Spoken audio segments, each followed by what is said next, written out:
En mission d'évaluation de la situation humanitaire en province de l'Ituri, le coordonnateur humanitaire en RDC, Bruno Lemarquis, a échangé avec les gouverneurs militaires ce lundi, 8 juillet 2024. Le numéro 1 des humanitaires en RDC s'est félicité des avancées enregistrées sur le plan sécuritaire en Ituri, malgré quelques poches de résistance. Nous sommes ici pour nous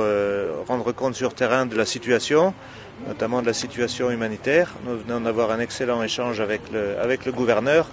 qui nous a notamment expliqué tous les efforts qui ont été faits les derniers mois, puisque ma dernière visite remontait à septembre, les efforts qui ont été faits les derniers mois par rapport à l'initiative du ministère de la Défense notamment et du PDDRCS qui a conduit à la signature d'un certain nombre d'actes d'engagement, et puis aussi tous les efforts de médiation qui sont en cours, notamment dans certaines parties du territoire de Djougou,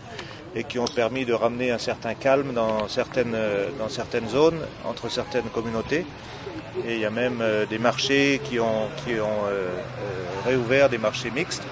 qui ont réouvert, donc tout ça c'est des bonnes nouvelles. Cependant, les besoins humanitaires dans cette province demeurent très préoccupants, reconnaît Bruno Lemarquis, qui plaide pour des solutions durables qui consistent à appuyer les processus de retour des déplacés dans les zones déjà sécurisées par les forces armées. Dès que des opportunités se présentent, dès que la situation s'améliore, dès qu'une zone se stabilise,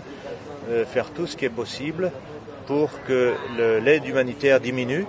mais qu'on assiste les populations à retourner chez elles, à retrouver leurs moyens de subsistance, leurs activités économiques, à faire en sorte que les services sociaux de base, l'éducation, la santé fonctionnent pour que les gens soient incités à retourner chez eux grâce à une meilleure sécurité. Notons que cette mission tombe à point nommé en cette période où l'administration militaire de l'Ituri se déploie sur tous les fronts contre les groupes armés qui ne respectent pas les actes de paix. L'objectif final est celui d'imposer la paix dans tous les coins de l'Ituri pour que les personnes déplacées regagnent leur milieu d'origine.